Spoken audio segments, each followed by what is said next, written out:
अगदी लहानपणापासून किंबहुना शाळेत जेव्हापासून जायला लागलो तेव्हापासून मी आणि माझ्या वयाची किंवा सर आपण सुद्धा लहानपणापासून एक वाक्य आपण ऐकत आलेलो आहोत की भारत हा शेतीप्रधान देश आहे. हा भारत शेतीप्रधान आहे. त्याचबरोबर दुसरी महत्त्वाची गोष्ट अशी की आत्ताच सर आपण कोविडसारख्या एका महासंकटाला फेस केलं. त्या महासंकटामध्ये एकमेव अशी इंडस्ट्री चालू होती, एकमेव असा उद्योग चालू होता की ज्याला कसलंही लॉकडाऊन नव्हतं, जो कधीही बंद पडला नाही. तो म्हणजे शेती आहे. बरोबर. त्याचबरोबर मग एवढी जर शेती हा जर एवढा मोठा विषय असेल तर मग तो शेती त्यातल्या त्यात भारत हा शेतीप्रधान देश आहे आपण असं ज्यावेळेस म्हणू तर त्या शेतीला ज्या पद्धतीची डेव्हलपमेंट व्हायला पाहिजे ती आर्थिक बाबतीत होताना दिसत नाहीये. याचं नेमकं कारण काय आहे, याच्या मागची नेमकी पार्श्वभूमी काय आहे, तो विषय आणि त्या अनुषंगाने आपण समजलं असाल की ज्या विषयावर आज आपण बोलणार आहोत तो विषय नॉट ओन्ली विद्यार्थी, नॉट ओन्ली पालक, पण एक प्रगत शेतकरी म्हणून किंवा एक शेतकरी म्हणून सुद्धा खूप महत्वाचा विषय आहे. इथं विद्यापीठ उपपरिसर आपल्या भेटीला या सत्रामध्ये डॉक्टर विक्रम शिंदे मी आपलं स्वागत करतो. त्याचबरोबर आज आपल्यासोबत जल व भूमी व्यवस्थापन डॉक्टर बाबासाहेब आंबेडकर मराठवाडा विद्यापीठ उपपरिसर उस्मानाबाद या विभागाचं रिप्रेझेंटेशन प्रतिनिधित्व करण्यासाठी आज आपल्यासोबत आहेत doctor Nitin Patil sir. Sir मी आपलं स्वागत करतो. नमस्कार सर. सर मी आपला सर्वप्रथम एक विनंती करतो की आपण आपली एक छोटीशी ओळख आमच्या प्रेक्षकांसाठी करून द्यावी. नमस्कार, मी डॉक्टर नितीन प्रकाशराव पाटील, सहयोगी प्राध्यापक आणि विभाग प्रमुख, जल व भूमी व्यवस्थापन विभाग, डॉक्टर बाबासाहेब आंबेडकर मराठवाडा विद्यापीठ उपपरिसर उस्मानाबाद. मित्रांनो, 2005 सालापासून मी या विभागामध्ये कार्यरत आहे. मी बीटेक ॲग्रिकल्चर इंजिनिअरिंगचा ग्रॅज्युएट आहे. बीटेक नंतर MTech soil and water conservation engineering मी पूर्ण केलं आणि या दोन्ही पदवी मी मराठवाडा कृषी विद्यापीठ परभणी या ठिकाणाहून घेतलेल्या आहेत. 2001 साली एमटेक झाल्यानंतर लगेच 2001 ते 2005 या दरम्यान मी central institute for cotton research, केंद्रीय कापूस संशोधन संस्था, नागपूर या ठिकाणी रिसर्च असोसिएट म्हणून मी काम केलेलं आहे. केंद्र शासनाचा टेक्नॉलॉजी मिशन ऑन कॉटन हा एक मोठं एक मिशन होतं कॉटन प्रॉडक्टिव्हिटी इम्प्रूव्ह करण्याच्या बाबतीमधलं.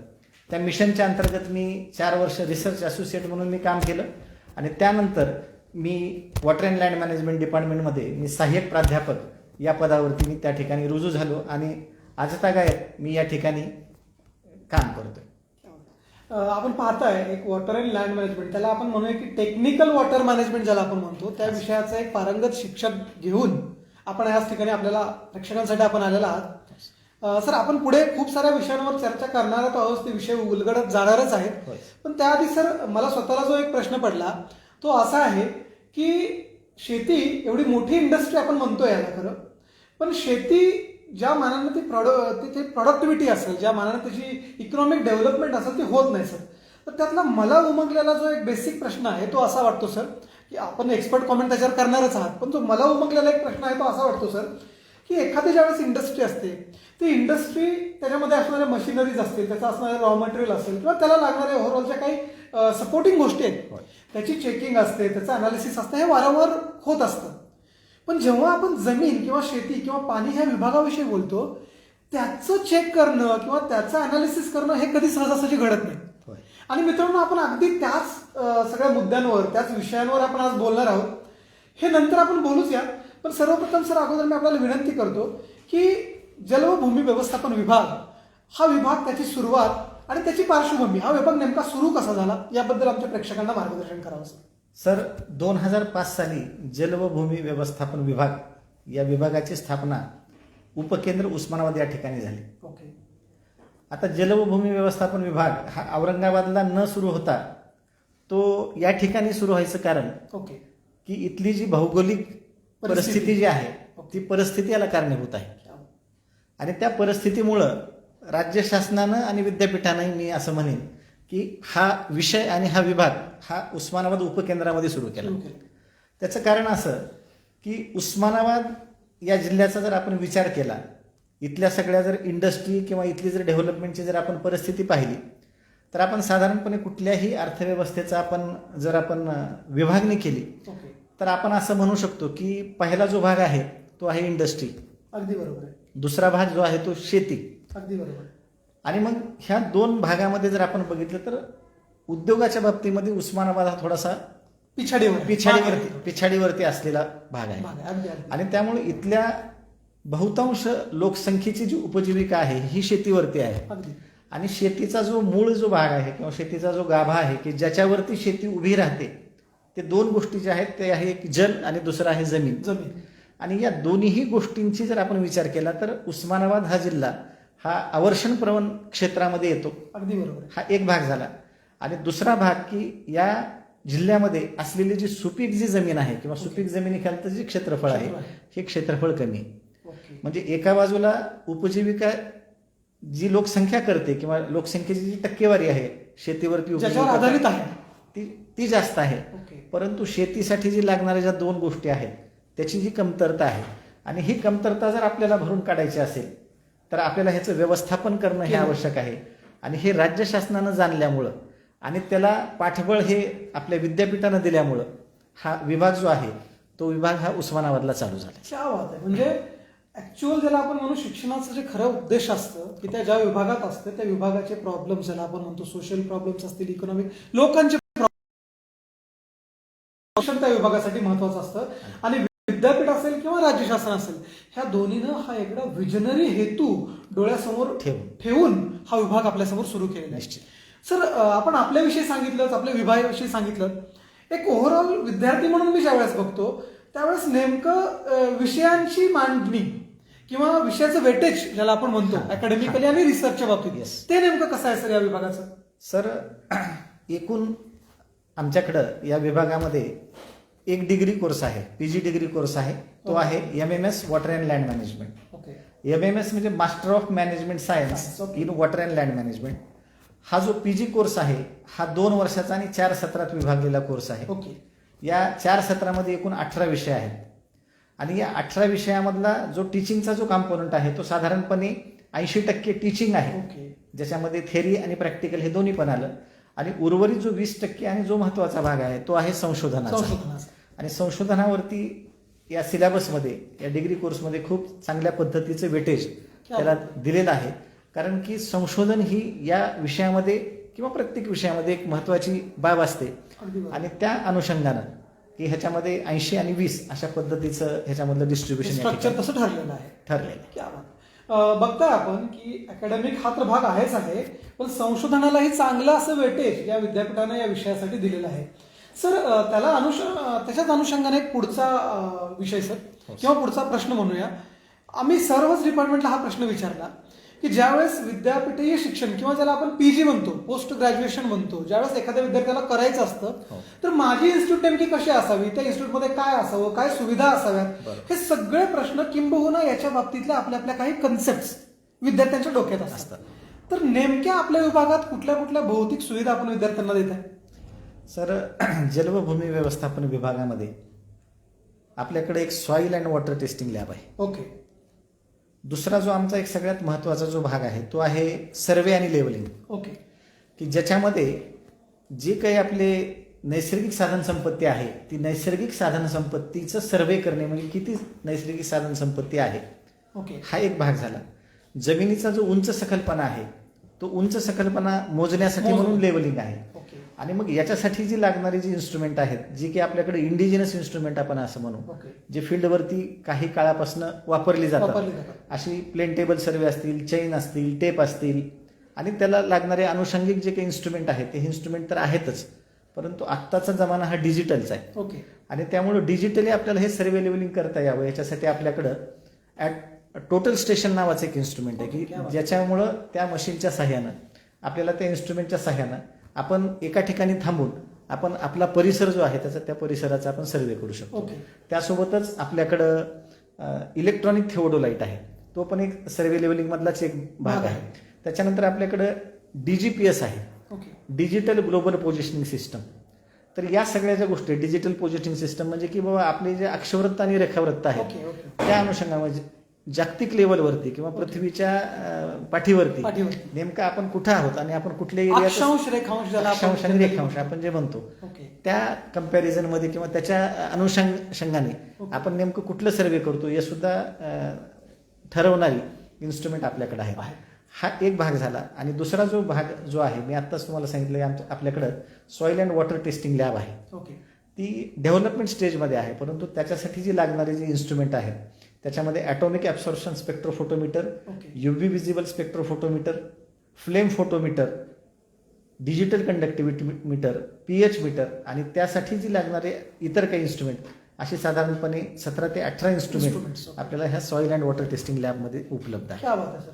म्हणजे अगदी त्याला टेक्निकली एखादी जल व भूमी टेक्निकली ज्याला आपल्याला अनालाइज करायचे, टेस्ट करायचे, मॅनेज करायचे, तर त्याच्यासाठी लागणाऱ्या प्रत्येक इक्विपमेंट आसपास प्रत्येक म्हणजे अगदी 90% सर्व इक्विपमेंट्स आता आज आपल्यापर्यंत आहेत. निश्चित सर. सर त्याच्याशीच रिलेट करणारा एक दुसरा विषय फॅसिलिटी आपण बघितल्या, मशिनरीज आहेत, क्लासरूम्स आहेत, ICT आहे.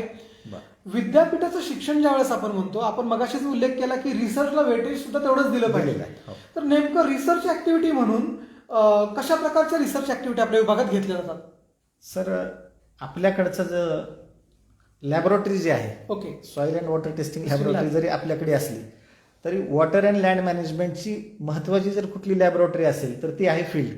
क्या बात आहे. म्हणजे तुम्ही शेतावरती गेलात तर तुम्हाला अनेक प्रयोग त्या ठिकाणी विद्यार्थ्यांना सांगता येतात आणि त्यांच्याकडनं करूनही घेता क्या येतात. बात. आणि मग त्याच्या अनुषंगानं जर आपण शेतीच्या विषयाकडे जर आपण पाहिलं तर अगदी पाण्याचा ताळेबंद ओके हा जो भाग आहे की नेमकं आपल्याकडे पाणी किती आणि मग आपण त्याचा कशा पद्धतीने आपण वापर केला पाहिजे. ओके म्हणून आमच्या विद्यार्थ्यांकडनं उस्मानाबाद जिल्ह्यातल्या 8ही तालुक्याचं पाण्याचा ताळेबंद आम्ही ह्या रिसर्चच्या माध्यमातून करून क्या घेतला. बात आहे.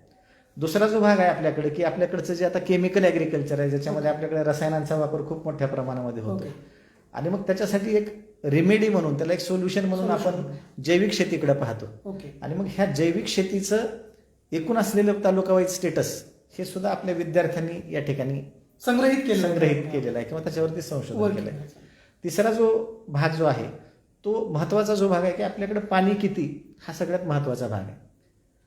आणि म्हणून मग आम्ही काय केलं की ज्या पद्धतीनं साक्षरता आहे त्या पद्धतीनं आम्ही शेतकऱ्यांमधली असलेली जलसाक्षरता ही शोधून काढायचा प्रयत्न केला.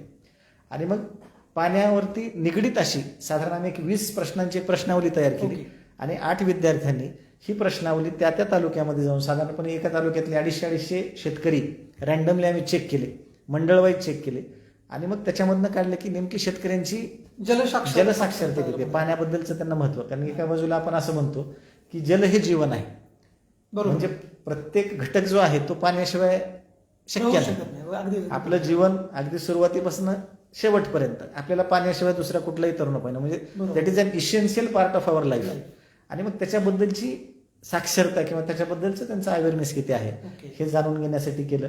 असे अनेक विषय आपल्याला या ठिकाणी सांगता येतील. वॉटरशेड मॅनेजमेंट असेल, राज्य शासनाचा जलयुक्त शिवार योजनेचा आपल्याकडे कार्यक्रम झाला तर त्याचं इम्पॅक्ट इव्हॅल्युएशन सुद्धा आपण या ठिकाणी केलेलं आहे.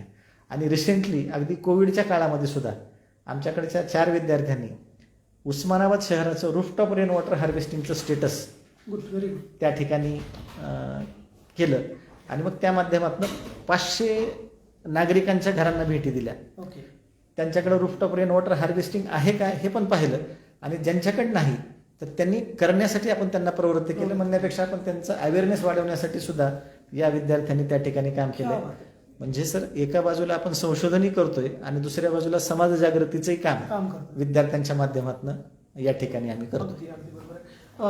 आपण सरांना आता ऐकलं, जगाच्या पाठीवर सध्या एक चर्चा होत आहे, जगाच्या पाठीवर सध्या एक त्याला आपण म्हणूया की रिसर्च केला जातोय की असं म्हणतात जनरली की पुढचं जे महायुद्ध होणार आहे ते कदाचित पाण्यामुळे होईल.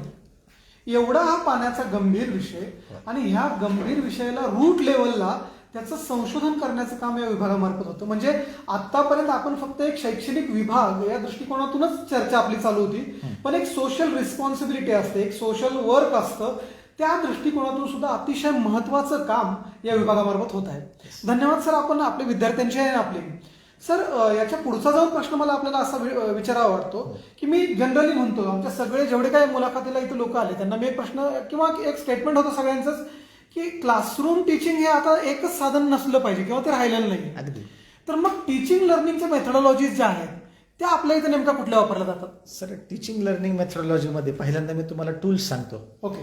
की आपल्याकडे ICT टूल्स त्या ठिकाणी आहेत. ओके. म्हणजे विद्यार्थ्यांना शिकवण्यासाठी आत्ता कोविडमुळे आपण ऑनलाईन टीचिंग तर सगळीकडे म्हणजे आपण अडॉप्ट केलेलीच अगदी आहे. बरोबर. पण त्याच्यासाठी लागणारे जे संगणक आहेत, त्याच्यासाठी लागणारे जे सॉफ्टवेअर आहेत, ओके. लॅपटॉप्स आहेत, ओके. त्यासोबत आमच्याकडे दोन्ही ज्या क्लासरूम आहेत ह्याच्यामध्ये आमची LCD प्रोजेक्टर आहेत ICT enabled आहेत. येस, ICT एनेबल्ड क्लासरूम आहेत छान. आणि त्या माध्यमातून आम्ही शिकवतो.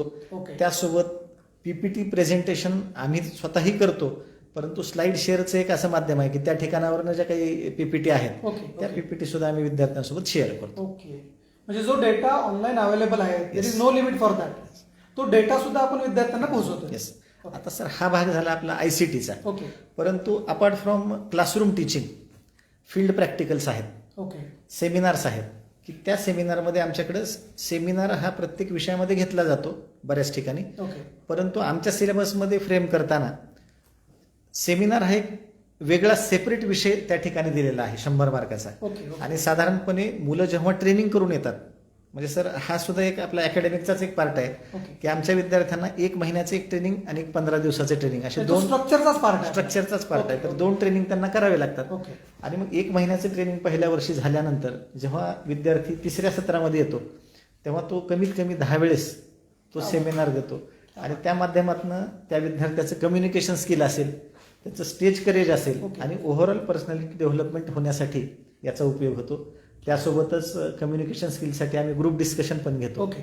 आणि ह्याच्यामधला अजून एक सगळ्यात महत्त्वाचा जो भाग आहे आमच्या सिलेबसचा, तो भाग आहे आमच्या टेक्निकल फील्ड व्हिजिट. तर ह्या टेक्निकल फील्ड व्हिजिटमध्ये ओके. आम्ही काय करतो, तर जे काही संशोधन केंद्र आहेत, जे काही ओके. एज्युकेशनल इन्स्टिट्यूट्स आहेत, ओके. जे काही प्रोग्रेसिव्ह फार्मर्स आहेत, ज्यांनी काही चांगले प्रयोग केलेले केलेले आहेत, आहेत. ओके. तर त्या प्रयोगामध्ये आम्ही त्या ठिकाणी जाऊन विद्यार्थ्यांना ते प्रयोग दाखवतो आणि अशा पद्धतीनं प्रॅक्टिकलचं आमचं जे काम आहे वर्क आहे, काम ते आम्ही ते कम्प्लीट करण्याचा आम्ही प्रयत्न करतो. क्या बात आहे. म्हणजे टीचिंग लर्निंग जसं मेथड्स ज्याला आपण म्हणतो, त्या methods variety of teaching learning methods are there. म्हणजे क्लासरूम तर आहेच आहे, PPT एनेबल्ड आहेच आहे, इंटरनेट सारखं अथांग ज्ञानाचा समुद्र तुम्हाला इथे उपलब्ध करून दिलं जातं. त्याचबरोबर सगळ्यात महत्वाचा जो भाग वाटतो तो हा आहे की प्रॅक्टिकल लर्निंग वरती जास्त भर दिसतो. म्हणजे अगदी बरोबर आहे, नॉलेज असणं वेगळं आणि ते जाऊन फील्डवर यूज करणं ही पूर्ण वेगळी गोष्ट आहे.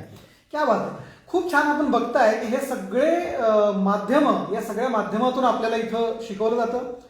सर, आता थोडंसं हा झाला एज्युकेशनल पार्ट, ज्याला आपण म्हणूया जो स्ट्रक्चरल पार्ट झाला.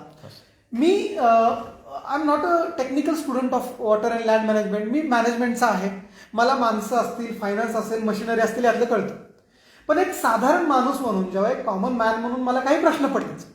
म्हणजे मी लहानपणी बघितलं, 1983चा माझा जन्म, तसा काही खूप जुना पण नाही, पण अगदी तिथून बघितलं आणि आजचा काळ जर बघितला तर मला काही जे बेसिक फरक जाणवलेत सर, त्या फरकाविषयी मी स्वतः उत्सुक आहे.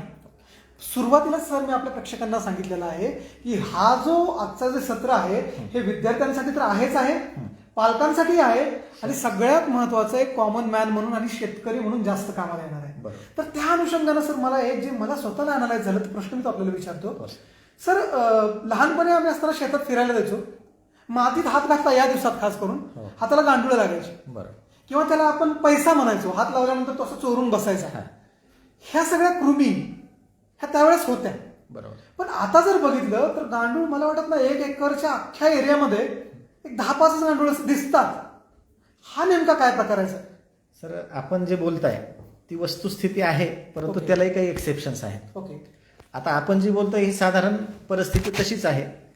त्याचं कारण की भारताची लोकसंख्या जशी जशी वाढत गेली, ओके, परंतु आपल्याकडचं जे कृषी उत्पादकता जी होती ती कृषी उत्पादकता आपली कमी होती. बरोबर. आणि वाढत्या लोकसंख्येला आपल्याला जे काही अन्नधान्य पुरवठा करायचा होता त्याच्यासाठी केंद्र शासनानं आपल्याकडे ग्रीन रिव्होल्युशन हे मिशन सुरू केलं 1965 साली, ज्याच्यामध्ये आपण रासायनिक खताचा, त्याच्यानंतर पेस्टिसाईडचा आपण वापर सुरू केला, हर्बिसाईडचा आपण वापर चालू केला आणि आपण त्याच्यामध्ये हायब्रिड व्हरायटी पण चालू केल्या. ओके. परंतु त्याचा दुष्परिणाम 1985 नंतर जाणवायला सुरुवात झाला आणि तो दुष्परिणाम असा होता की आपल्याकडच्या मातीचा कस कमी झाला, म्हणजे सॉईलची फर्टिलिटी जी आहे ती कमी झाली. राईट. अगदी सर, आपण माती जी आहे ही माती कशी तयार झाली तर ती त्या त्या भागातल्या दगडांपासूनच तयार झाली. बरोबर. अगदी बरोबर. आणि मग ह्याच्यामध्ये 3 घटक महत्वाचे असतात. त्या 3 घटकामधला जो पहिला जो पार्ट आहे तो आहे मिनरल मॅटर, ओके. दुसरा आहे ऑर्गॅनिक मॅटर आणि तिसरा जो आहे तो आहे त्याच्यामधले जे ऑर्गॅनिझम्स आहेत, जे जीवाणू आहेत, जीवाणू तो त्याच्यातला महत्वाचा आहे. ओके. आता आपण ज्याचा उल्लेख केला गांडूळ, हा त्याच्यामधला तो जीवाणू आहे आपण असं म्हणतो. ओके. जीवाणू खूप लहान असतील परंतु गांडूळ ही त्याच्यामधला एक जीव आहे. डोळ्याला सहजासहजी दिसणार आहे. अगदी. आणि मग ज्याच्यामध्ये जेव्हा आपण ह्याच्यामध्ये केमिकल फर्टिलायझर्स आपण डंप केले असं मी Right. म्हणेन, नुसतं वापरले नाहीत, तर जसं जसं आपण केमिकल फर्टिलायझर वापरायला लागलो आणि जसं जसं उत्पादकता वाढायला लागली तसं तसं शेतकऱ्यांनी त्याच्यामध्ये जास्त टाकलं, खत टाकायला सुरुवात केली. आणि हे करत असताना उत्पादन वाढलं, परंतु त्याच्या दुसरी बाजू जी होती की त्याच्यामधली जी सॉईल जी आहे, ज्याला आपण माता असं म्हणतो, काळी आई असं म्हणतो, काळी आई, शेतकरी त्याचा हा. उल्लेख काळी आई असं करतो. ते आई म्हणण्याचं कारण की त्याच्यामधले जे जीवाणू आहेत ते आहेत आणि ही जीवाणूंची संख्या हळूहळू कमी होत गेली आणि त्याच्यामधले जे ऑर्गॅनिक मॅटर आहे राईट, ते कमी झाले. आणि म्हणून आपण बघतो की त्याच्यामधले जे कृमी आहेत, त्याच्यामधले जे जीवाणू आहेत हे कमी व्हायला लागले. म्हणजे पार्ट ऑफ इंटरेस्ट म्हणून मी हा भाग तुम्हाला विचारला. मित्रांनो, मीही असं ऐकलेलं आहे की जी जमीन आपल्याला दिसते, आपण जनरली सजीव म्हणल्यानंतर काही गोष्टींचा आपण त्यात नोंद घेतो. झाडं सजीव आहेत, माणसं आहेत, प्राणी आहेत, पण सगळ्यात जास्त सजीव असणारी जर कुठली गोष्ट आहे तर ती जमीन आहे. आणि तिच्यातला सजीवपणा हा टिकवून ठेवणं आजची नव्हे तर आपल्या येणाऱ्या भविष्याची खूप गरज आहे. त्या अनुषंगाने मी सर हा आपल्याला प्रश्न विचारला होता. त्याचबरोबर सर एक दुसरं म्हणजे आम्ही नेहमी ऐकतो की वॉटर अँड लँड डिपार्टमेंटची जी मुलं आहेत, आपण त्याचा उल्लेख केला, ते आज कुठं आहेत तर आज बाबा एका अमुक ठिकाणी व्हिजिटला गेलेले आहेत, अमुक ठिकाणी टूरला गेलेले आहेत, या ठिकाणी व्हिजिट द्यायला गेलेले आहेत. तर आपल्या इथं व्हिजिट होणं, ज्याला आपण फील्ड व्हिजिट ही म्हणतो, टेक्निकल फील्ड व्हिजिट खूप रेग्युलर ऍक्टिव्हिटी आहे. हो, तर मग आतापर्यंत आपण अशा व्हिजिट्स किंवा टूर्स हे कुठं कुठं दिले आणि तिथले आपले अनुभव नेमके काय होते? सर, सुरुवात मी लोकल ह्याच्यापासून करतो. ओके. आमच्याकडे ड्रिंकिंग वॉटर मॅनेजमेंट हा विषय आहे. तर ड्रिंकिंग वॉटर मॅनेजमेंट म्हणजे पेयजल व्यवस्थापन. बरोबर आहे. तर नेमकं आता आपल्याला पाणी किती लागतं पिण्यासाठी दररोजचं? तर सर फक्त 2 लिटर इतकं पाणी लागतं आपल्याला. ॲव्हरेज जर आपण म्हणजे एका बघितलं, एका व्यक्तीला एका दिवसाला 2 लिटर पाणी लागतं. ओके. म्हणजे 365 गुणिले 2, 700च्या आसपास जवळपास आहे. 780 लिटर ओके. साधारण 730 लिटर 30 इतकं पाणी आपल्याला वर्षामध्ये लागतं. ओके. परंतु ते करण्यासाठी नेमकं शासन काय काय करतं, त्याच्यासाठी आम्ही त्या वॉटर सप्लायचा जो वॉटर ट्रीटमेंटचा जो प्लांट आहे, ओके. त्या प्लांटला आम्ही इथं भेट दिली. क्या बात. ओके. त्यानंतर कॅनलच्या माध्यमातून पाणी येतं बरोबर आहे. किंवा आपल्या नळाला जे पाणी येतं, तर उस्मानाबादमध्ये पाणी तेरणा डॅममधनं येतं. बरोबर आहे. तर ते तेरणा डॅमचं जे काही वर्किंग आहे, त्याचं जे काही फंक्शनिंग आहे, ते बघण्यासाठी आम्ही विद्यार्थ्यांना घेऊन त्या ठिकाणी गेलो. जेव्हा आपल्याकडे सॉईल टेस्टिंगची लॅब नव्हती, तेव्हा कृषी विज्ञान केंद्र तुळजापूर आणि आपला राज्य शासनाचा जो कृषी विभाग आहे, त्यांची ओके. जिल्हा स्तरावरची एक लॅब असते. ओके. तर त्या ठिकाणी जाऊन आम्ही त्यांना दाखवलं. तर अशा पद्धतीने काही टेक्निकल फील्ड व्हिजिट केल्या.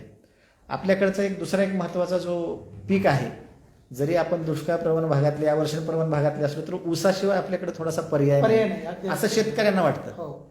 आपण म्हणतो की ऊसाला खूप पाणी लागतं, परंतु शेतकरी आर्थिकदृष्ट्या जेव्हा विचार करतो तेव्हा त्याला ते परवडणार असं पीक आहे. तो पाण्याचा विचार करत नाही, त्याला इन्कम किती 4 पैसे हातात राहणं ज्याला म्हणतात तो प्रकार. तर मग उस्मानाबाद सारख्या जिल्ह्यामध्ये जो की आवर्षण प्रवण आहे, त्या ठिकाणी पांडुरंग आव्हाड नावाचे शेतकरी आहेत ओके. की ज्यांनी हेक्टरी 200 टन इतका ऊस काढला. क्या बात आहे. म्हणजे एकरी 80 टन इतका ऊस हे काढला. पश्चिम महाराष्ट्रालाही थोडंसं मागे टाकण्यासारखं आहे. अशा पद्धतीचं असलेले जे शेतकरी आहेत हे उस्मानाबादमध्ये आहेत. क्या तर मग सगळ्या विद्यार्थ्यांना घेऊन आम्ही त्या ठिकाणी टेक्निकल फील्ड व्हिजिट ओके. केली. आंब्याची बाग असेल तर तिथलं मॅनेजमेंट कसं चालतं. ओके. आता शेतकऱ्यांसाठी एक शेततळ्याची योजना आहे. बरोबर आहे. तर साधारण 1 कोटी लिटर ते 1.5 कोटी लिटर इतकं पाणी साठवणारं एक शेततळं इथं एका शेतकऱ्याकडे आहे. चव्हाण नावाचे एक शेतकरी आहेत रुईभरला. तर आम्ही त्या ठिकाणी गेलो आणि मग त्याचं ते व्यवस्थापन कशा पद्धतीने करतात ओके. ते त्यांच्याच तोंडून आम्ही ऐकलो. म्हणजे त्यांचे जे एक्सपिरियन्स आहेत, प्रॅक्टिकल एक्सपिरियन्स आहे, क्या बात. हे सुद्धा आम्ही टेक्निकल फील्ड व्हिजिटच्या माध्यमातून. हा झाला आपला लोकलचा भाग. ओके. जेव्हा आपण राज्यस्तरावरती जातो तेव्हा मग मराठवाडा कृषी विद्यापीठ असेल, दापोली कृषी विद्यापीठ असेल, या विद्यापीठामधले जे काही त्यांचे संशोधन केंद्र आहेत त्या संशोधन केंद्राला आम्ही भेटी दिल्या. त्यानंतर गहू गिरवा संशोधन केंद्र आहे, ओके. त्या ठिकाणी जाऊन आम्ही व्ही ट्रस्ट नावाचा जो डिसीज आहे त्याच्यावरचा, ओके. त्याच्यासाठी आम्ही त्या ठिकाणी भेट दिली. वसंतदादा शुगर इन्स्टिट्यूट पुणे, या ठिकाणी आम्ही जाऊन भेट दिली. Water technology centre new Delhi ICRचं आहे, ओके. त्या ठिकाणी आम्ही भेट दिली. त्यानंतर आपण आत्ता जसा आपण उल्लेख केला की पाणी आणि माती हा बेस आहे, तर त्याचं central soil and water conservation research and training centre आहे सर डेहराडूनला. ओके. डेहराडूनमध्ये आम्ही जाऊन आलो. आणि खाली चेन्नईला MS स्वामीनाथन, म्हणजे आपले जे ग्रीन रेव्होल्युशनचे म्हणतो father of Janak- green Janak. Revolution, हा, हा. तर त्यांचं स्वतःचं एक रिसर्च सेंटर आहे चेन्नईला. तर त्या ठिकाणी सुद्धा आम्ही जाऊन बघितलं. म्हणजे सर थोडक्यात जर सांगायचं म्हणलं तर हिमालयापासून हिंदी महासागरापर्यंत आपले विद्यार्थी आपले गेलेले विद्यार्थी आपण टेक्निकल क्या बात. फील्ड व्हिजिटच्या माध्यमातून आपण जाऊन आलेलो. क्या बात आहे. म्हणजे आपण बघताय जनरली असं म्हटलं जातं की जगाचं नॉलेज घ्यायचं असेल तर तुम्हाला अगोदर तुमच्या घराचं नॉलेज घ्यावं लागतं. म्हणजे लोकल पासून ते ग्लोबल पर्यंत सगळ्या ज्या इन्स्टिट्यूशन्स आहेत, ज्या जल व भूमी या क्षेत्रामध्ये कार्यरत आहेत, त्याच्यापर्यंत आपले विद्यार्थी पोहोचलेले आहेत. निश्चित. सर पुन्हा एकदा मी अजून थोडासा वेगळ्या मार्गाला नेतो की मी जसं म्हणलं की शेतकरी हे आपले आता बघत आहेत, प्रेक्षक आहेत. सर यावर्षी एक वेगळाच अनुभव आम्हाला येतोय ऍज अ शेतकरी म्हणून, एक चेंज दिसतोय. म्हणजे पूर्वी पण आपलं सोयाबीनचं पीक किडे खायचे, ते किडे वेगळे होते. यावेळेस जर आपण शेतात गेलो तर गोगल गाय ज्याला पूर्वी दिसायची एवढी संख्या वाढली आहे सर.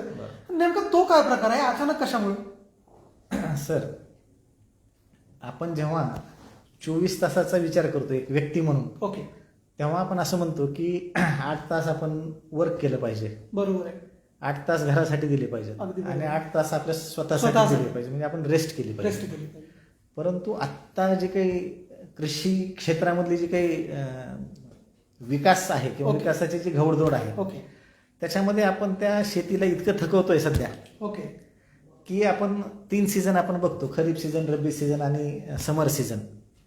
त्याच्यामध्ये उन्हाळी जो हंगाम आहे तो खरं तर रेस्ट करण्याचा, म्हणजे शेतकऱ्यांनी रेस्ट करण्याचा, हा. प्राण्यांनी रेस्ट करण्याचा आणि जमिनीने आणि जमिनीला सुद्धा रेस्ट देण्याचा खरं तर महत्वाचा हा भाग आहे.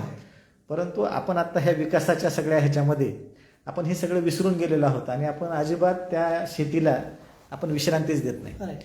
आता शेतीला विश्रांती देणं म्हणजे काय, तर त्या शेतामध्ये आपण पीक न लावणे हा एक भाग झाला. ओके, आणि दुसरा भाग आपण त्याची दुरुस्ती केली पाहिजे. राईट. म्हणजे काय केलं पाहिजे, तर त्याचं मेंटेनन्स केलं पाहिजे. मग ह्या मेंटेनन्समध्ये येतं काय, तर त्याच्यामध्ये आपण नांगरणी केली पाहिजे. बरोबर आहे. ग्रामीण भागात किंवा ग्रामीण शब्दामध्ये म्हणलं पाहिजे की ती जमीन जी आहे ती तळू दिली पाहिजे. हा, राईट राईट. सूर्याचं एक्सपोजर त्याला मिळालं पाहिजे. मिळालं. आणि मग ते सूर्याचं एक्सपोजर तेव्हा मिळतं तेव्हा त्या जमिनीमध्ये असलेले जे काही, त्या मातीमध्ये असलेले जे काही कृमी आहेत ओके किंवा त्याची जी काही अंडी अंडी आहेत आहेत. ती डॉर्मंट स्टेजमध्ये असतात. ओके आणि ते डॉर्मंट स्टेजमध्ये असली तरी ती अंडी ते पक्षी खातात.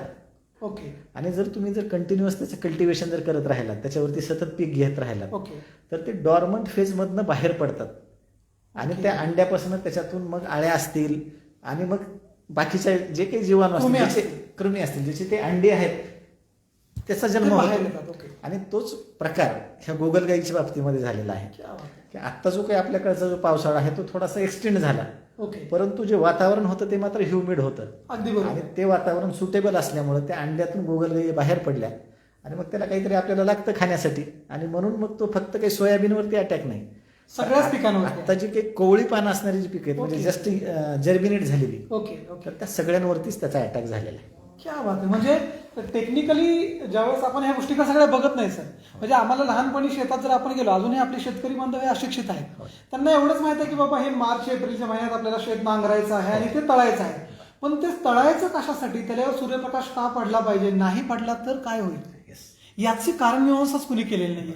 आपण बघताय मित्रांनो, तर अशा ज्या टेक्निकल गोष्टी आहेत, ह्या टेक्निकल गोष्टी आणि शेती ह्यांची ज्यावेळेस जोड होईल त्यावेळेस कदाचित आपण जे म्हणतो की भारत हा महासत्ता बनेल, तर त्यात एक संधी आपली मोठी वाढेल. धन्यवाद सर, आपण हा खूप एक टेक्निकल आस्पेक्ट आम्हाला त्याच्याबद्दल सांगितला.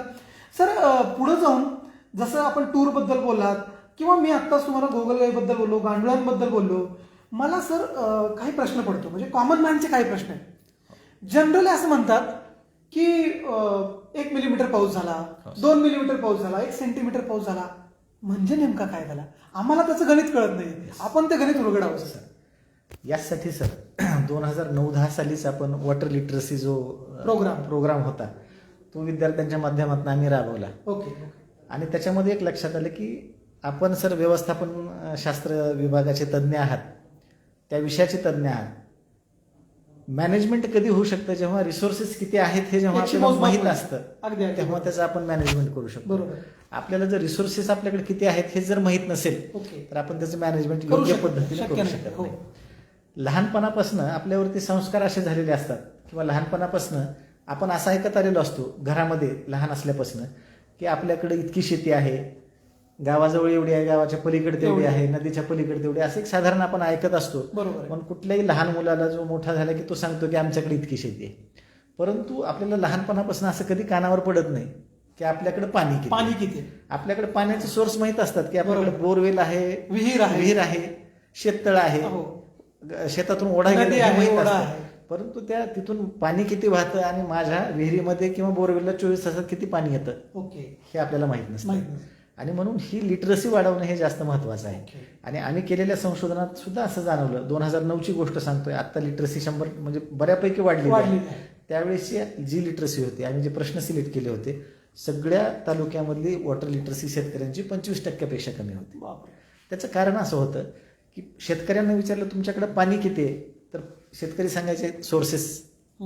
पण तुमच्याकडे पाणी लिटरमध्ये किती आहे, मिलीमीटरमध्ये किती आहे, हे जेव्हा आपण विचारलं तर त्यांना ते सांगता यायचं नाही. आन्सरेबल नाही ते. आणि म्हणून सर मी असं म्हणतो की वॉटर मॅनेजमेंट म्हणजे काय, तर एक बाजू त्याची अशी आहे त्या नाण्याची ओके. वॉटर मॅनेजमेंट मधल्या, की water measurement is water management. क्या बात आहे. म्हणजे जोपर्यंत तुम्ही पाणी मोजायला शिकणार नाही तोपर्यंत तुम्हाला मॅनेजमेंट जमणारच नाही. आणि म्हणून आमच्या कोर्सचं वैशिष्ट्यच ते आहे सर, की आम्ही पहिल्यांदा इथं पाणी मोजायला शिकवतो. अगदी बरोबर. आणि मग जर माझ्याकडे इतके कोटी लिटर पाणी आहे हे मला माहीत झालं किंवा त्या शेतकऱ्याला माहीत झालं, तर त्याचं तो व्यवस्थापन, त्याचं चांगलं करू प्लॅनिंग शकतो. अतिशय चांगल्या पद्धतीनं तो करू शकतो. हा एक भाग झाला.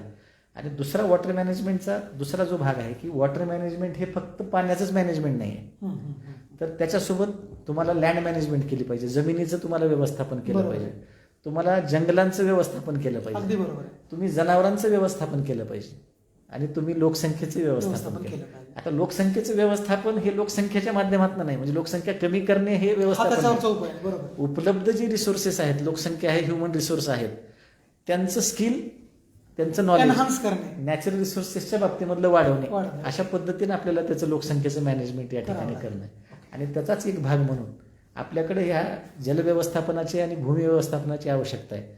म्हणून शासनानं इथल्या लोकसंख्येचं त्या अनुषंगाने मॅनेजमेंट करण्यासाठी म्हणून हा कोर्स हा उस्मानाबादमध्ये चालू सुरू केला. ओके. सर, एक कॉमन मॅनला किंवा एक मला जे प्रश्न पडतो तो बेसिकली हा आहे सर, की पूर्वीही म्हणजे आपण बघायचो म्हणजे जवळपास एक 15-20 वर्षाचा कालावधी जर बघितला, आपण 30 वर्षाचा कालावधी जर बघितला, तर तेव्हाही पाऊस 700-750 मिलीमीटर पडायचा. हो. आताही तेवढाच पडतो. मग आता नेमके दुष्काळ येत आहेत, तेव्हा नाही ते यायचे, हा नेमका काय प्रकार आहे सर? अगदी योग्य असा प्रश्न आहे सर. अगोदर दुष्काळ नव्हता, पण आता दुष्काळ हा, असं पडतो. का होतं? आता दुष्काळ म्हणजे पाण्याचं दुर्भिक्ष, अगदी बरोबर आहे. पावसाचं दुर्भिक्ष नाहीये. हा हा हा. पावसाचं जो पडतोय तो तेवढाच पडतोय. ओके. फरक किती पडतो, तर नॉर्मल ह्याच्यामध्ये ±10% ओके. आणि एक्स्ट्रीम केसमध्ये ±30%. 30%. 30% असेल तर आपण दुष्काळ असं म्हणू. नॅचरल दुष्काळ त्याला परंतु म्हणूया. आत्ता मागच्या जर 10 वर्षाचा जर आपण अभ्यास केला तर मला असं वाटतं की पाऊस पडतो योग्य पद्धतीनं, परंतु त्याचं व्यवस्थापन होत नाही. होत नाही. ओके. त्याचे 2 घटक आहेत. एक नैसर्गिक घटक त्याच्यामधला असा आहे सर, की महाराष्ट्राची जी जिओलॉजी आहे, महाराष्ट्रातला जो खडक आहे तो बेसाल्ट खडक आहे. बरोबर. आणि बेसाल्ट खडक नॅचरल उपजत त्याच्यामध्ये जे क्रॅक्स आहेत ते कमी आहेत. म्हणजे काळ्या पाषाणासारखं आहे जवळपास. काळा पाषाणच आपला बेसाल्ट म्हणजे काळा काळा पाषाण. पाषाण. तर त्याच्यामध्ये जेव्हा पाऊस पडतो दिसत नाही, त्याच्यामध्ये जो पाऊस पडतोय तर पडलेल्या पावसामधलं फक्त 10%चं जे पाणी आहे त्याच्यामधलं 10% पाणी फक्त नॅचरली मुरतं. ओके. आणि 90% वाहून जातं. ओके. मग हे 90% जे पाणी वाहून चाललंय त्याच्यामधला धारण करून ठेवण्याची जी क्षमता आहे, धारण क्षमता आहे ती असते मातीची. ओके. ती मातीची धारण क्षमता असताना सुद्धा आत्ताच आपण थोड्या वेळापूर्वी जी चर्चा केली की आपण त्याच्यामध्ये रासायनिक खतं टाकल्यामुळं ओके. ओके. ओके. त्या मातीची क्वालिटी आपण कमी केली. केली. त्याच्यामुळे त्याची जलधारण क्षमताच कमी झाली. सतत आपण त्याच्यामध्ये रासायनिक खतं टाकल्यामुळं माती चिकट झाली. त्याच्यामधला जो काही पोर स्पेस होता, त्याच्यामधली जी मोकळी जागा होती ज्याच्यामध्ये पाणी साठायचं, ओके, तोच आता कमी झाल्यामुळं पाणी कमी साठतं आणि वाहून जास्त जातं. हा त्याच्यामधला हे दुष्काळाचं टेक्निकल रिझन हे आहे. टेक्निकल रिझन पाऊस तेवढाच पडतोय मित्रांनो, पण जमिनीची वैयक्तिक जी जलधारण क्षमता आहे त्या जलधारण क्षमतेवरच कुठेतरी परिणाम झालेला आहे. हो, हो. क्या बात आहे सर. अशाच प्रकारचे सायंटिफिकली आपण टेक्निकल आन्सर्स आपल्या प्रश्नांचे घेणार आहोत. सर आपण ज्या भागात राहतो त्या भागात उस्मानाबाद जिल्हा पर्टिक्युलरली आपण म्हणतो, तर इथं पर्टिक्युलरली इतर विभागांपेक्षा कमी पाऊस पडण्याचं नेमकं रिझन काय असावं? सर आपला जो भाग आहे तो पर्जन्य छायेच्या प्रदेशाला लागून आहे. ओके. म्हणजे हा तसा विस्तृत जर बोलायचं झालं तर हा थोडासा भूगोलाचा भाग आहे हां. की कोकणामध्ये पाऊस सर्वात जास्त पडतो. अगदी अगदी. त्याचं कारण की त्या भागामध्ये जे काही समुद्रावरून येणारे वारे आहेत, ओके. समुद्रावरून येणारे वारे ओके. त्या समुद्राच्या पाण्याचं जे बाष्पीभवन ते घेऊन येतात. ओके. उंचीवरती गेल्यामुळे त्या ठिकाणी ढग तयार होतात आणि ढगात तो पाऊस पडतो. ओके. परंतु तो पाऊस जसा जसा पुढे येतो तसं सह्याद्रीच्या पूर्वेला की सह्याद्रीच्या ज्या रांगा आहेत हां हां. त्या रांगांचा जो काही सावली पडते त्याला आपण पर्जन्य छायेचा प्रदेश म्हणतो. ओके. मग त्याला लागून असलेला पायथ्याशी असलेला पुण्याचा भाग असेल, नगरचा भाग पश्चिम असेल, महाराष्ट्र ज्याला आपण म्हणतो. पश्चिम महाराष्ट्र, खऱ्या अर्थानं तिथं पाऊस कमी पडतो. ओके. परंतु सह्याद्रीवरती पडलेलं पाणी वाहून येतं त्यामुळे त्या ठिकाणी पाण्याची मुबलकता आहे. क्या बात आहे. आणि आपण पर्जन्य छायेच्या प्रदेशाला लागून असलेला हा उस्मानाबाद जिल्हा आहे. त्यामुळे या ठिकाणी पडणारा पाऊस हा त्याच्यापेक्षा थोडासा जास्त आहे. परंतु आपण जसं जसं इकडं आपण पूर्वेला चाललो, पूर्वेला जसं जसं जाऊ तसं तसं इथून पुढे पाऊस लातूरला जास्त, पुढे परभणीला जास्त, नांदेडला जास्त आणि विदर्भामध्ये जास्त पडतो. ओके. सर आपण आम्हाला दोन प्रश्नांची उत्तर दिली. एक तर इथे पाऊस का पडतो, त्याचबरोबर कोकणात पाऊस का जास्त पडतो, हेही उत्तर आम्हाला मिळालं. सर आता जे महत्वाचा एक म्हणजे उस्मानाबादकर म्हणून एक आपला काहीतरी सर्वे झालेला आम्ही ऐकला होता की तुळजापूरमध्ये एक गोमुख तीर्थ आहे. मग ते गोमुख तीर्थ पूर्वी खूप खळाळून व्हायचं. होय सर. पण आता त्याची जी वाहण्याची क्षमता आहे किंवा पाण्याचं प्रमाण आहे वाहण्याचं ते खूपच कमी झालेलं आहे. तर याच्यावर आपला काहीतरी एक रिसर्च आहे, आम्हाला तीही स्टोरी जाणून घ्यायची आहे. अगदी अगदी सर, आमच्या एका विद्यार्थ्याने हा रिसर्च केला होता. ओके. म्हणजे ज्याला आपण इंडिजिनस वॉटर मॅनेजमेंट आपण असं म्हणतो. ओके. तर त्याचा एक उत्तम नमुना म्हणून आपल्याला तुळजापूरच्या जलव्यवस्थापनाकडे पाहता येईल. ओके. परंतु जसं जसं तुळजापूर शहराचा विकास होत गेला, ओके. तुळजापूर गावाचं जसं जसं नागरिकीकरण होत गेलं, जास्त वाढत गेलं तसं तसं त्या ठिकाणची लोकसंख्या वाढली आणि त्याला लागणारं जे पाणी होतं त्याच्यासाठी त्या ठिकाणी बोरवेल्स जास्त घेण्यात आले. अगदी बरोबर. आणि मग ते बोरवेल घेतल्यामुळं दोन गोष्टी असतात कुठल्याही वॉटर मॅनेजमेंटमध्ये किंवा ग्राउंड वॉटर मॅनेजमेंटमध्ये. एक असतो त्याचा रिचार्ज झोन. ओके. आणि दुसरा असतो डिस्चार्ज झोन. रिचार्ज झोन म्हणजे ज्या ठिकाणी पाणी येऊन Store थांबतं, होतं, स्टोअर मुरतं. होतं, आणि ज्या ठिकाणी मुरतं मूर्त. त्याला आपण रिचार्ज Recharge झोन zone असं म्हणतो. आणि डिस्चार्ज झोन म्हणजे काय, तर आपल्या शेतामधली जी विहीर असते ती डिस्चार्ज झोन असतो. ओके. तसं तुळजापूरमध्ये कल्लोळ जे आहे किंवा गोमुख जे आहे, गोमुख तीर्थ जे आहे, हे डिस्चार्ज झोन आहे. ओके. आणि रिचार्ज झोन आणि डिस्चार्ज झोनच्या मध्ये जर काही बॅरियर आलं तर रिचार्ज होतं परंतु ते डिस्चार्ज इकडे मिळत नाही.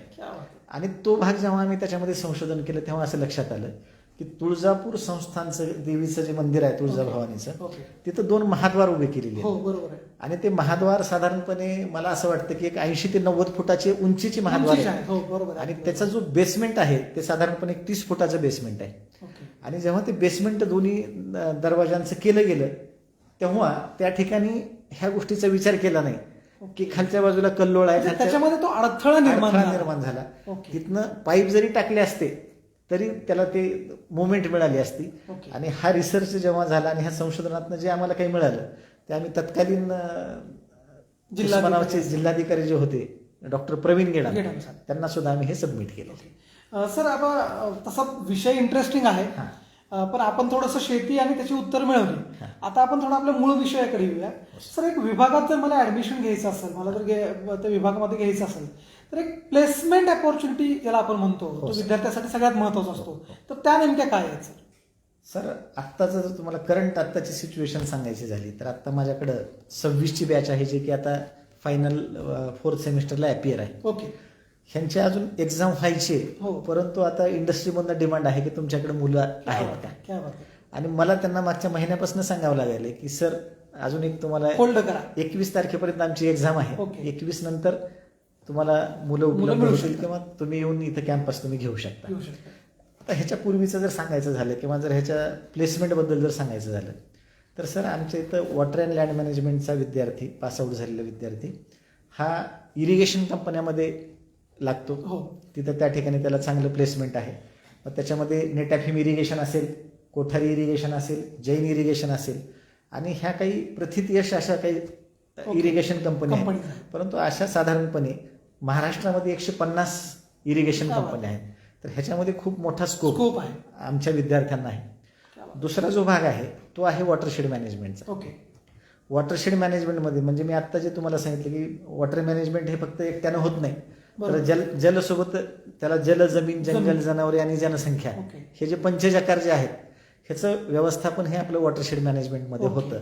आणि ह्या वॉटरशेड मॅनेजमेंट करण्यासाठी म्हणून ज्या ज्या NGO पुढाकार घेतात त्या ठिकाणी सुद्धा आमचे विद्यार्थी त्या ठिकाणी ॲब्सॉर्ब होतात. बरेच ठिकाणी सक्सेसफुली आता हे आमचे विद्यार्थी करतात. दुसरा अजून एक भाग एक मला खूप अभिमानानं सांगावा असा वाटतो की 2017 साली जेव्हा पाणी फाउंडेशनची सुरुवात झाली त्यांच्या कामाची, तेव्हा आमच्या इथला एक विद्यार्थी जो की फक्त फर्स्ट सेमिस्टरची एक्झाम दिला होता आणि त्यांच्या तिकडं प्लेसमेंट म्हणजे जागा निघाली, ॲडव्हर्टाईज निघाली म्हणून त्यांनी तिकडं टेक्निकल म्हणून त्याला तिकडे घेतलं म्हणजे त्याचं पहिल्याच ह्याच्यावरती सिलेक्शन त्याचं झालं. आणि मग त्याच्यानंतर तो गेल्यानंतर मग परत तो फ्लो त्या ठिकाणी चालू झाला. आणि पाणी फाउंडेशनच्या एक्सपिरियन्समुळं आता इतर ठिकाणी सुद्धा NGO मध्ये आमच्या विद्यार्थ्यांना प्रिफर केलं जातं. सर आता हा सगळा जो झाला तो प्रायव्हेटमधलं प्लेसमेंट झालं. गव्हर्नमेंटच्या ह्याच्यामध्ये ॲज सच क्वालिफिकेशनच्या माध्यमातून म्हणाल तर सर आत्ताच मागच्या 3 महिन्यापूर्वी साधारण 15 एप्रिलच्या दरम्यान शासनाने एक GR काढला, एक अध्यादेश काढलाय की त्याच्यामध्ये त्यांनी असं सांगितलं की प्रधानमंत्री कृषी सिंचन योजना जी आहे ह्या प्रधानमंत्री कृषी सिंचन योजनेमधले जे काही प्रपोजल तयार करायचे त्याच्यामध्ये ड्रीप इरिगेशन असेल, पॉलीहाऊस असेल, स्प्रिंकलर इरिगेशन असेल, मिनी स्प्रिंकलर्स असतील, त्याचं जे डिझाईन करायचं, त्याचं जे प्रपोजल करायचं आणि त्याचं जे इम्प्लिमेंटेशन करायचं त्याच्यासाठी MMS water and land management या विषयाचे विद्यार्थी त्याला इलिजिबल असतील असं निश्चित झालेलं आहे. तसं आपल्याकडे GR निघालेलं आहे. म्हणजे सर आता आपण असं म्हणू शकतो की शासन दरबारी आपला जो कोर्स आहे तो कोर्स शिक्कामोर्तब त्याच्यावरती झाले. म्हणजे स्कोप या बाबतीत आता आपल्याला जास्त विचार करायची गरज तशी नाहीये, there is a lot of scope. Sir ज्यावेळेस आपण जसं पुढे जात असतो तसं आपल्याला इतिहास किंवा त्याला आपण म्हणूया सुरुवात ती गोष्ट गृहीत धरून चालू लागते. सर वाल्मी नावाचं एक डिपार्टमेंट आहे महाराष्ट्राचं आणि त्या अनुषंगानंच मग एक नाव होतं की पांडव सर म्हणून एक शिक्षक आहेत तिथं, जे आम्ही ऐकले की उपकेंद्रामध्ये हे ते कार्यरत होते. तर त्यांचं आणि आपला विभाग याचा नेमका रेफरन्स काय आहे? सर मुळात water and land management department हे उस्मानाबादला असावं. ओके. असं जे रिकमेंडेशन आहे ते भारताचे जलतज्ञ डॉक्टर माधवराव चितळे यांचं रिकमेंडेशन आहे. ओके. आणि त्यावेळेसचे वाल्मीचे जे डायरेक्टर होते सूर्यवंशी सर, ओके, त्यानंतर दिमा मोरे सर, मला हे 3 व्यक्ती खास करून आठवतात की ज्यांच्या रिकमेंडेशनमुळं विद्यापीठानं सुद्धा असं प्रपोजल दिलं की हा विभाग उस्मानाबादला चालू झाला पाहिजे.